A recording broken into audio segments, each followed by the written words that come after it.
It took me about 8 months to prepare for my MBA applications. Fortunately, I got accepted into Northwestern Kellogg, Berkeley House, and UCLA Anderson, all with scholarships. In this video, I'll walk you through each step of the process, how I pulled it off. And if you want more details, check out my blog linked below. It's in Korean, but ChatGPT can help you with translations. Before I dive into the details, it's important to understand how MBA applications work. Most schools use a system called rounds. There are usually 3 rounds with deadlines in September, March, and April, May, respectively. For example, if a program admits 300 students, they might admit around 120 in round 1, 120 in round 2, and 60 in round 3. Those schools don't officially publish those numbers. Applying in round 1 can sometimes give you a better shot at scholarships, but if you're not ready, don't feel pressured. It's totally okay to aim for round 2. What really matters is submitting your strongest application. Also, some schools have a rolling admissions process, meaning the earlier you apply, the sooner your application will be reviewed. Double-check each school's deadline and policy as they vary. I started preparing in late February and worked towards a September deadline. The first thing that I did was create a timeline.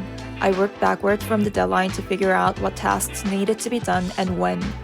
On my to-do list, I had TOEFL, GRE, resume, essay, letters of recommendation, and application forms. TOEFL took me about 2 weeks. GRE prep took 3 months. Writing my resume took almost a month, and I kept tweaking it as I went. The essays were the hardest part. I spent 3 months agonizing over them. While working on the essays, I also asked for my letters of recommendation and started filling out the application forms. After I hit submit, I took a much-needed break before I jumped into interview prep. My interviews were all in late October, and I spent about 2 weeks preparing for those. By mid-December, the decisions were released. Since you can apply without test scores, I started with a test. Also, I needed some time to search for schools before jumping into the essays. I had never taken TOEFL or GRE, so I wasn't sure how long they'd take. I set a goal to finish testing by May, and if I needed more time, I'd return to studying later. I started with TOEFL since it felt easier and was a good way to warm up. I used the official guidebook and practiced the mock tests on the YouTube.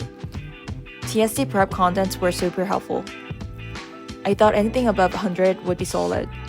I took the test in March and August, scoring 112 both times. It's not perfect, but good enough to move on. Most people go with the GMAT, but I chose the GRE since I was also keeping the door open for other graduate programs, though I didn't end up applying to any.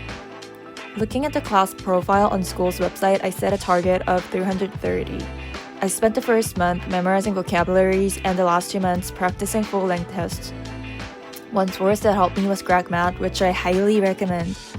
In total, I took the GRE 4 times, in April, May, July, and August. My highest score came in July when I hit 331, just above my target. It was also my first time writing a resume, so I wasn't sure where to start. I looked up examples on YouTube to get ideas. Some schools offer resume workshops. Berkeley was one of them, and I highly recommend attending if you can. To prepare, I listed everything I'd done so far and the impact it had. Then I grouped similar experiences and highlighted my strengths in each bullet point. It took me a month for the first draft, with revisions all the way until September. There are some common questions and some school-specific ones. I started with the common question, mostly about your career goals and why you want an MBA. But even if different schools ask similar things, it's important to tailor your answers rather than just copying and pasting.